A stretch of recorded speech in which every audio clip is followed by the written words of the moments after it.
அனைவருக்கும் தெய்வீக வணக்கம். நான் உங்கள் Karthik. Welcome to divine truth YouTube channel. இன்னைக்கு நம்ம பார்க்க போறது இன்றைய தினம் மே மாதம் 9ஆம் தேதி வியாழக்கிழமை, குபேர 3ஆம் பிறை. உங்கள் பணம் பல கோடி மடங்கு பெருகிக் கொண்டே போக இரவு 12 மணிக்குள் வெறும் 9 முறை இதை எழுதுங்கள் போதும். நம்ம யூடியூப் சேனல்ல ஒவ்வொரு மாதமும் வரக்கூடிய 3ஆம் பிறையை முன்னிட்டு அன்றைய தினம் பணவசியத்தை ஏற்படுத்தக்கூடிய நிறைய மந்திர ஜபங்கள், நாம ஜபங்கள், ரகசிய வழிபாட்டு முறைகள் மற்றும் தாந்திரிக முறைகள்னு பல பதிவுகளை பார்த்துக்கிட்டு இருக்கோம். அந்த வரிசையில இப்ப நம்ம பார்க்க போறது மிக மிக எளிமையான ஒரு சின்ன தாந்திரிக முறை. நம்ம சேனலை ரெகுலரா பார்க்கறவங்களுக்கு தெரியும், நம்ம அப்லோட் பண்ணக்கூடிய அனைத்து வழிமுறைகளும் மிகவும் எளிமையானதாக இருக்கும், அதே நேரத்தில் உடனடியாக பலனை கொடுக்கக்கூடியவை. அதன் அடிப்படையில் இப்ப நம்ம பார்க்க போகும் இந்த மெத்தடும் பார்த்தீங்கன்னா இருக்கிறதுலேயே ரொம்பவுமே சிம்பிளான ஒரு தாந்திரிகம். பணம் தொடர்பான பிரச்சனைகள்ல இருக்கிறவங்க கட்டாயமாக இந்த மெத்தடை நீங்க ஃபாலோ பண்ணுங்க.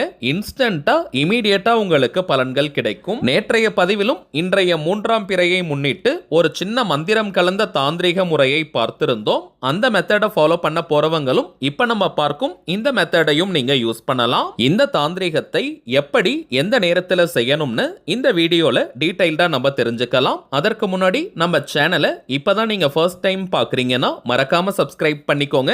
பக்கத்துல இருக்க பெல் ஐகானையும் பிரஸ் பண்ணிக்கோங்க. அப்பதான் நான் அப்லோட் பண்ற எல்லா பயனுள்ள தகவல்களும் உடனடியாக உங்களுக்கு நோட்டிபிகேஷன்ல வரும். அடுத்ததாக இன்னொரு முக்கியமான சின்ன தகவல். நீண்ட நாட்களாக நம்ம கமெண்ட் பாக்ஸ்ல நீங்க கேட்டுட்டு இருந்த ஒரு விஷயம், அதாவது தனிப்பட்ட முறையில ஜாதகம் பார்க்க முடியுமான்னு கேட்டிருந்தீங்க. மொத்தம் 3 சேனல்களை நம்ம ரன் பண்ணிக்கிட்டு இருக்கிறதுனால தினமும் குறைந்தபட்சம் 3 வீடியோஸை நம்ம அப்லோட் பண்ணிக்கிட்டு இருக்கோம். சோ தனிப்பட்ட முறையில ஜாதகம் பார்ப்பதற்கு கொஞ்சம் நேரம் கிடைக்கிறதுல சிரமம் இருந்ததுங்க. இருந்தாலும் நிறைய பேர் நீங்க தொடர்ந்து கேட்கறதுனால ஒரு நாளைக்கு 3 ஜாதகங்களாவது பார்க்கலாம்னு நம்ம முடிவு பண்ணியிருக்கோம். இப்போ நீங்க டிஸ்பிளேல பார்க்கக்கூடிய இந்த நம்பருக்கு வாட்ஸ்அப் மெசேஜ் மட்டும் நீங்க அனுப்பினால் போதும். நம்ம டீம்ல இருக்கிறவங்க உங்களுக்கு தேவையான டீடைல்ஸை கொடுத்துருவாங்க. ஜாதகத்தை பார்த்து பலன்களை இலவசமாக சொல்லக்கூடாதுங்க. சோ ஜாதகம் பார்ப்பதற்கு கட்டணம் இருக்கு, சார்ஜஸ் இருக்குங்க. எல்லா டீடைல்ஸையுமே நம்ம டீம்ல இருக்கிறவங்க உங்களுக்கு மெசேஜ் பண்ணிடுவாங்க. ஒரே ஒரு தாழ்மையான விண்ணப்பம், இந்த நம்பருக்கு நீங்க போன் கால் பண்ண வேண்டாம். நீங்க ஜஸ்ட் ஒரு மெசேஜ் அனுப்பினாலே போதும், உங்களுக்கு ரிப்ளை பண்ணிடுவாங்க. ஏன்னா தொடர்ந்து போன் கால்ஸ் வந்துகிட்டே இருக்கிறதுனால டீம்ல இருக்கிறவங்களால போன் கால் எடுக்கவே முடியலங்க, கொஞ்சம் கஷ்டமா இருக்கு. அதே போல மே மாதம் முழுவதுமே அப்பாயின்மெண்ட் டேட்ஸ் ஃபுல் ஆயிடுச்சுங்க. இதற்கு மேல புக் பண்ண போறவங்களுக்கு ஜூன் மாதம் 1ஆம் தேதியில இருந்து தான் அப்பாயின்மெண்ட் டேட் கிடைக்கும். அப்பாயின்மெண்ட் டேட் மற்றும் டைம் ஃபிக்ஸ் பண்ணியாச்சுன்னா அந்த நேரத்துல நானே உங்களுக்கு போன் கால் பண்ணி ஜாதகத்தை ப்ரெடிக்ட் பண்ணி பலன்களை சொல்லிடுவேங்க. சோ கொஞ்சம் வெயிட் பண்ணி ஜாதகம் பார்க்கலாம்னு இருக்கிறவங்க மட்டும் இந்த நம்பருக்கு நீங்க மெசேஜ் பண்ணுங்க. சரி வாங்க இன்னைக்கு பதிவுக்குள்ள போகலாம். முதல் விஷயம், இன்றைய 3ஆம் பிறை தோன்றக்கூடிய துல்லியமான பஞ்சாங்க நேரம் என்னன்னு பார்த்தோம்னா மே மாதம் 9ஆம் தேதி வியாழக்கிழமை மாலை 6 மணி 26 நிமிடங்கள் முதல் இரவு 7 மணி 44 நிமிடங்கள் வரை 3ஆம் பிறை தோன்றக்கூடிய பஞ்சாங்க நேரம். இப்ப நம்ம பார்க்க போகும் இந்த தாந்திரிகத்தை இந்த இடைப்பட்ட நேரத்தில் செய்வது உச்சகட்ட பலனை விரைவாக நமக்கு கொடுக்கும். தவிர்க்க முடியாத காரணத்தினால இந்த நேரத்தை பயன்படுத்திக்க முடியாதவங்க இன்றைய தினம் மாலை 6:30 மணியிலிருந்து நள்ளிரவு 12 மணி வரை இருக்கும் இந்த இடைப்பட்ட நேரத்துக்குள்ள எப்ப வேணாலும் இந்த மெத்தடை நீங்க ஃபாலோ பண்ணலாம். பொதுவாகவே எந்த ஒரு பணவசிய முறையாக இருந்தாலும் அதை 3ஆம் பிறையில் நாம் செய்யும் போது அதனுடைய பலன்கள் அதிகப்படியாக நமக்கு கிடைக்கும். அதிலும் இன்றைய தினம் வியாழக்கிழமையில் தோன்றக்கூடிய சந்திர தரிசனம், அதாவது வியாழக்கிழமைனாலே அது குபேரருக்கு உரிய நாள். இந்த நாளில் தோன்றக்கூடிய சந்திர தரிசனம் மிகவுமே விசேஷம். பணவசிய தாந்திரிகங்களுக்கு பல கோடி மடங்கு அதிகமான பலன்கள் கிடைக்கும். சோ அதீதமான கடன் பிரச்சனையில இருக்கிறவங்க, அடகு வைத்த நகைகள் மற்றும் சொத்துக்களை மீட்க முடியாம தவிக்கிறவங்க, கடனாக கொடுத்த பணம் அல்லது நகையை திரும்ப பெற முடியாம இருக்கிறவங்க, அவசர தேவைக்காக பணத்திற்கு ட்ரை பண்ணிக்கிட்டு இருக்கிறவங்க, குடும்பத்தை ரன் பண்றதுக்கே பணத்தட்டுப்பாடை ஃபேஸ் பண்றவங்கன்னு பணம் தொடர்பான எந்த விதமான பிரச்சனைகளாக இருந்தாலும் சரி, இப்ப நம்ம பார்க்க போகும் இந்த சிம்பிளான மெத்தடை நீங்க ஃபாலோ பண்ணுங்க. இந்த தாந்திரிகம் செய்ய போறவங்களுக்கு எந்த விதமான கட்டுப்பாடுகளோ தடைகளோ கிடையாதுங்க. ஏன்னா இதுல எந்த ஒரு மந்திரங்களோ பூஜைகளோ கிடையாதுங்க. எல்லாருமே தாராளமாக நீங்க செய்யலாம். நீங்க குளிச்சிட்டு தான் இந்த மெத்தடை ஃபாலோ பண்ணணும்னு கிடையாது. அசைவம் நீங்க சாப்பிட்டிருந்தாலும் இந்த மெத்தடை யூஸ் பண்ணலாம். பெண்கள் தீட்டு நேரமாக இருந்தாலும் நீங்க தவிர்க்கணும்ன்ற அவசியம் கிடையாதுங்க. பெண்கள் தீட்டுன்னு மட்டும் கிடையாது, வேறு எந்த வகையான தீட்டாக இருந்தாலும் இந்த தாந்திரிகத்தை தாராளமாக நீங்க செய்யலாம். தாந்திரீக முறையினாலே அதற்கு சில புறப்பொருட்கள் தேவை.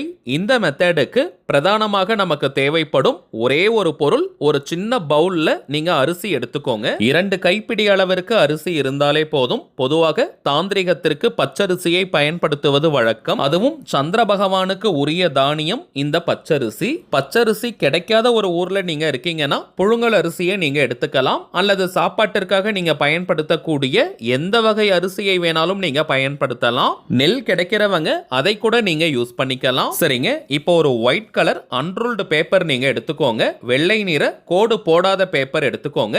அதுல இப்ப நம்ம டிஸ்ப்ளேல தெரிவதை போல இந்த வாக்கியத்தை 9 முறை நீங்க எழுதணும். கிரீன் கலர், ப்ளூ கலர் அல்லது ரெட் கலர்னு இந்த 3 கலர்ல ஏதாவது ஒரு நிறத்தில் நீங்க எழுதலாம். கருப்பு நிறம் பிளாக் கலர்ல மட்டும் எழுதக்கூடாதுங்க. கிரீன், ப்ளூ அல்லது ரெட் கலர்ல எழுதக்கூடிய பென், பென்சில், மார்க்கர், ஹைலைட்டர், ஸ்கெட்ச்னு எதை வேணா நீங்க யூஸ் பண்ணிக்கலாம். பிறை வளர்வது போல் பணம் வளரட்டும். பிறை வளர்வது போல் பணம் வளரட்டும். பிறை வளர்வது போல் பணம் வளரட்டும். அவ்வளவுதாங்க இந்த வாக்கியம். 9 முறை நீங்க எழுதினாலே போதும். எண்ணிக்கைக்காக நீங்க நம்பர்ஸ் போட்டுட்டே கூட எழுதலாம். 1 2 3 போட்டுட்டே நீங்க எழுதுங்க. அல்லது நீங்க மனதாலேயே கவுண்ட் பண்ணிட்டு கூட எழுதலாம். எழுதி முடிச்சிட்டு அந்த பேப்பரை நீங்க மடிச்சுக்கோங்க. அதை எத்தனை மடிப்பு வேணாலும் நீங்க மடிச்சுக்கலாம். எழுத்துக்கள் உள்ள இருப்பதை போல நீங்க மடிக்கணும், வெளியே இருப்பதை போல மடிக்க கூடாதுங்க. இப்ப நீங்க டிஸ்ப்ளேல பார்ப்பதை போல அந்த பேப்பரை நீங்க மடிச்சுக்கோங்க. பிறகு நீங்க மடிச்சு வச்சிருக்கும் அந்த பேப்பரை அரிசிக்குள்ள நீங்க மறைச்சு வச்சிருங்க. அந்த பேப்பர் முழுவதுமாக அரிசிக்குள்ள மறையணும். உங்களுக்கு நான் மறைச்சு வைக்கணும்ன்றதுக்காக லைட்டா இதுல காமிச்சிருக்கேங்க. ஆனால் நீங்க கம்ப்ளீட்டா அந்த பேப்பரை அரிசிக்குள்ள மறைத்து வைக்கணும். அது வெளியே தெரியக்கூடாதுங்க. இப்ப இந்த கிண்ணத்தை நீங்க கிச்சன்ல அல்லது பீரோவிற்கு மேல, நீங்க பணம் வைக்கக்கூடிய பீரோ வச்சிருக்கீங்கன்னா அதற்கு மேல இதை நீங்க வைக்கலாம். அல்லது சமையலறையில எந்த இடத்துல வேணாலும் நீங்க வைக்கலாம். குறிப்பிட்ட இடத்துல குறிப்பிட்ட டைரக்ஷன்ல தான் வைக்கணும்னு கிடையாதுங்க. அதே போல இதை நீங்க மூடி போட்டும் வைக்கலாம். இந்த பவுலுக்கு பதிலா நீங்க மூடி போட்டிருக்க சின்ன ஒரு பாக்ஸ் எடுத்துக்கலாம். ஸ்டீல் பாக்ஸ் கூட நீங்க பயன்படுத்திக்கலாம். கண்ணாடி, பிளாஸ்டிக் பாக்ஸ்னு எதை வேணாலும் நீங்க யூஸ் பண்ணிக்கலாம். அல்லது இது போன்ற கிண்ணத்துல நீங்க வச்சு ஒரு தட்டு போட்டு மூடியும் வைக்கலாம். அது உங்களுடைய விருப்பம். அடுத்த 3ஆம் பிறை வரைக்கும், அதாவது 1 மாதத்திற்கு இது அப்படியே இருக்கட்டும். அதற்கு பிறகு அந்த அரிசியை நீங்க செடிகள், புதர்கள் அல்லது மணல் சார்ந்த பகுதியில போட்டுருங்க. ஈ எறும்புகள் அதை சாப்பிடும். அந்த பேப்பரை நீங்க எரிச்சிடுங்க. எரிப்பது அப்படின்றது அக்னியில் சமர்ப்பிப்பதற்கு சமம். அடுத்த 3ஆம் பிறை அன்னைக்கு அல்லது அதற்கு பிறகு எப்ப வேணாலும் அந்த அரிசியை நீங்க போட்டுட்டு அந்த பேப்பரை நீங்க எரிக்கலாம். ஒரு முறை இந்த தாந்திரிகத்தை நீங்க செய்தாலே போதும். அடுத்த 3ஆம் பிறைக்கு இதை நீங்க செய்யணும்ன்ற அவசியம் கிடையாதுங்க. மாலை 6 மணிக்கு முன்பாகவே அந்த அரிசியை நம்ம வெளியே போடணும். அதே போல அந்த பேப்பரையும் 6 மணிக்கு முன்பாக நீங்க எரிச்சிடுங்க. அரிசியை போட்டுட்டு தாங்க அந்த பேப்பரை நீங்க எரிக்கணும். இப்ப நம்ம பார்த்ததை போல இந்த எளிமையான தாந்திரிகத்தை இன்றைய தினம் நீங்க செஞ்சு பாருங்க. அனுபவ ரீதியாக பலன்கள் உங்களுக்கே தெரியும். சரிங்க, அவ்வளவுதான் இந்த பதிவு. நிச்சயமா உங்களுக்கு பயனுள்ளதா இருந்திருக்கும்னு நினைக்கிறேன். மேலும் இந்த வீடியோ உங்களுக்கு பிடிச்சிருந்தா மறக்காம லைக் பண்ணுங்க. நம்ம சேனலையும் சப்ஸ்கிரைப் பண்ணிக்கோங்க. தேவைப்பட்டுச்சுன்னா உங்க ஃப்ரெண்ட்ஸ் அண்ட் ஃபேமிலிக்கும் இந்த வீடியோவை ஷேர் பண்ணுங்க. அடுத்ததா இன்னொரு முக்கியமான தலைப்போட நான் உங்களை சந்திக்கிறேன். என்றும் அன்புடன் கார்த்திக். நன்றி.